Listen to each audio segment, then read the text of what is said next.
Hello, friends, and welcome back to Malicious Compliance Stories. Now that's what I call a masterstroke against the HOA.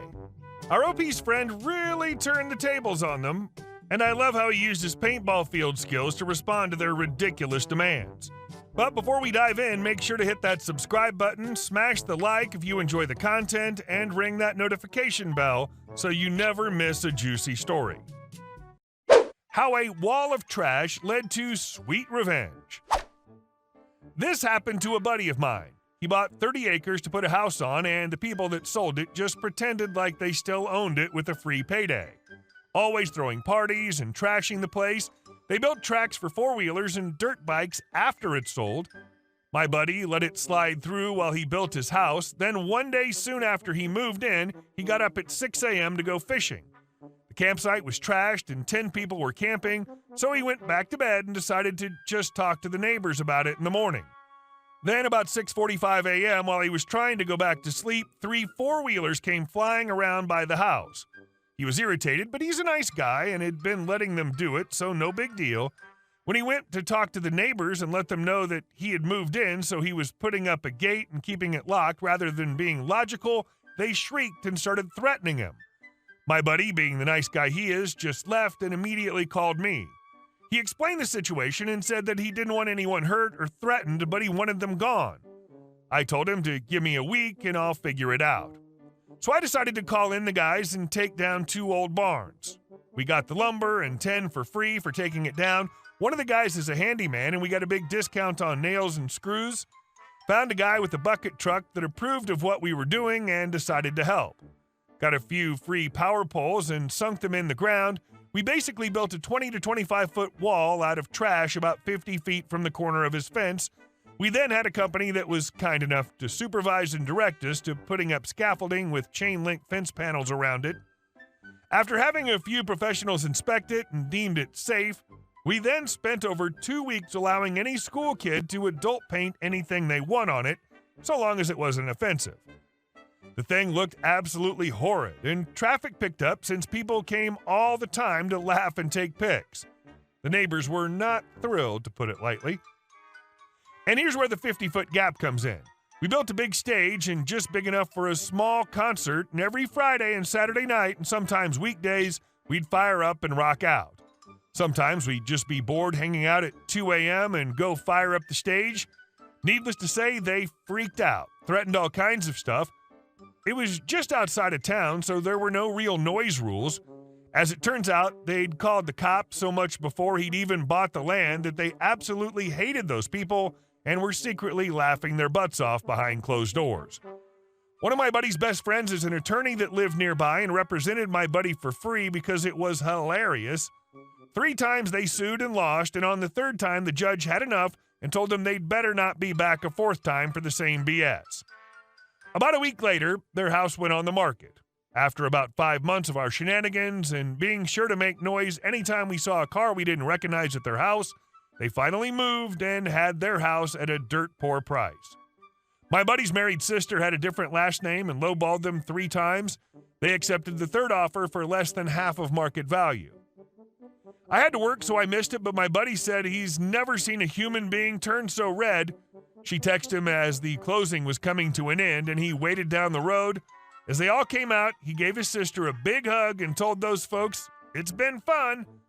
Then we tore down the wall and had a hell of a bonfire. We cut up the stage and drug it off to the back 40. Every year after the hayfield's cut, we throw a big FU party. We take donations for the folks that rent the house and get them a motel room and a little traveling money. They take a 4-hour trip to visit family during this time. That house still rents for like 3 times what the mortgage payments are, and it's still undervalued. The renters are an older couple. It's a big house, and they always have family in and out. Things worked out great for everyone, besides the a-holes that used to live there.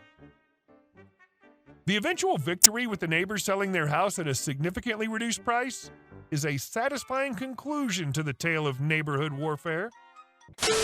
And our second story. The entitlement is strong in this one. I have a coworker, Sarah, who recently went full choosy beggar on me. I'm a contract worker at a rather large corporate office. A few months ago, a woman was contracted to another department on the same floor and quickly realized that there are free catered lunches almost every day for individual meetings. She started off just picking through the leftovers that were usually brought to the break room for everyone to enjoy, but after a while, she started going into the meetings themselves and making a plate before they were over. I'm not sure how she was getting away with this. My department was having their yearly planning meeting and had split into workshops before lunch.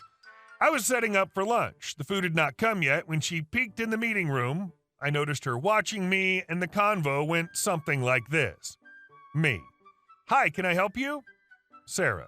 Is there a meeting in here? Me. Yes, but I think some other meeting rooms are open down the hall. Sarah. Oh no, I was just curious. So what are you guys having for lunch? Me. I'm not sure. Mexican, I think? Sarah. Mexican from where? Me. I don't know. They just mentioned Mexican. She then lets out this annoyed sigh and moves closer to the table where I had plasticware, sodas, and ice laid out. Sarah. What time is lunch? Me. Lunch is right now on the schedule, but I'm not sure when it will actually be here because the meeting's been running behind. Cue another annoyed sigh. Sarah. Well, can I have a soda now? Me. Sorry, this is for those attending the meeting. After they've eaten, we'll put everything upstairs. You're welcome to whatever's left. Sarah. I'd rather get my plate before everyone else upstairs since I'm asking now. Me. I guess you can come back when we're done at 2 before I take it upstairs? Sarah. Fine. I'll be back then. She then walks out. A few minutes later, the department members return. We all kind of sit and talk, waiting for the food. A few minutes go by, Sarah comes in and grabs a seat right next to the food table. My boss, who doesn't take any crap, approached her and asked if she was there for the meeting. She lies and tells my boss that I told her she could come back in a few minutes when lunch arrived. I quickly inform both of them that I told her to come after the meeting was over. My boss tells her that she's welcome to whatever's left in the break room after the meeting. Sarah asks why she couldn't just have lunch with them. This visibly pissed my boss off. She firmly told her that this was a closed meeting and she would have to wait until the leftovers were in the kitchen. She scurried off, the food came, we ate, and I assumed this was the end of this. Of course not. After lunch was over, I packed up the considerable amount of leftovers and took them upstairs. Guess who was literally waiting for me in the break area? As soon as I walked into the kitchen, she started unwrapping food and making her plate, barely allowing me to move the food to the table. Sarah, are there any Cokes left? Me, only diet. Sarah, annoyed sigh. Where is this even from? She's kind of picking through the food she just piled on her plate, taking small, hesitant bites like she thought it was poisoned. Me, it's the name of a nearby Mexican restaurant. Sarah, ooh, really? That place is terrible. Why didn't they get it from another nearby Mexican restaurant? Me, no clue. I didn't get to pick. Sarah, if I knew it was this place, then I wouldn't have waited around. She then takes a few more small bites before tossing her massive plate into the trash and walking away. I could have launched a Diet Coke at her head, but I like my job, so I told my boss what happened, and she said she was going to speak to the head of Sarah's department about her behavior. Edit. I greatly suspect that she literally just waited in the break room for me to come up with the food because she was just sitting there on her phone when I got there. Again, I have no idea how she's been getting away with this. Update. So my boss did tell her boss, and they both sat down with her to talk about her behavior. My boss wouldn't give me all the details, but she implied that this woman acted like she didn't understand why what she did was inappropriate. She said that at her last job this was acceptable because everyone was welcome to any food ordered to the office. I severely doubt this. She was told not to disrupt any meeting she was not directly attending and could only take food after the meeting was over. Her persistence in trying to manipulate the situation, even after being firmly told to wait, reflects a sense of entitlement that's both frustrating and audacious. And our last story. Don't piss off your farmer neighbor. You may have to pay for it. So this didn't happen to me, but an attorney that I work with regularly as part of my job. He moved from a very high COL area to our rural community, sold his $2 million house, paid off and inherited from his grandparents, and bought 50-plus acres with a huge house and a bedroom community that has lots of dairy farms. He always used to say how it was much better living up here, both in terms of the lifestyle and monetarily, as his urban $2 million house had property taxes in excess of $40,000 a year. Now, in addition to the huge house, the property was mostly fields, 40-ish acres, and had a 10-acre or so large woodlot. After he moved into his new house, the attorney was approached by his neighbor, one of the area dairy farmers. The farmer told the attorney how he had a handshake agreement with the former owner of the attorney's home/property.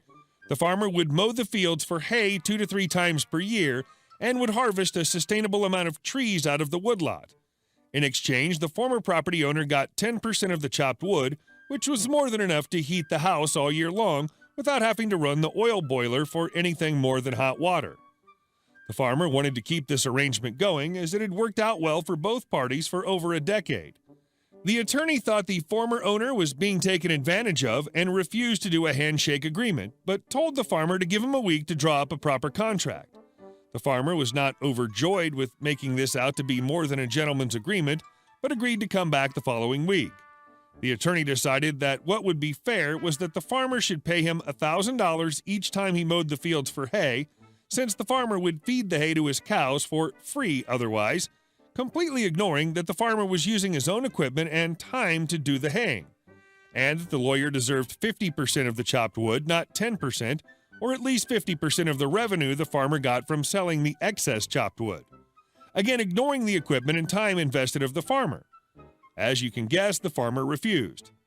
This all happened in late 2019 when the fields were rather bare and the supply of chopped wood for the house was full.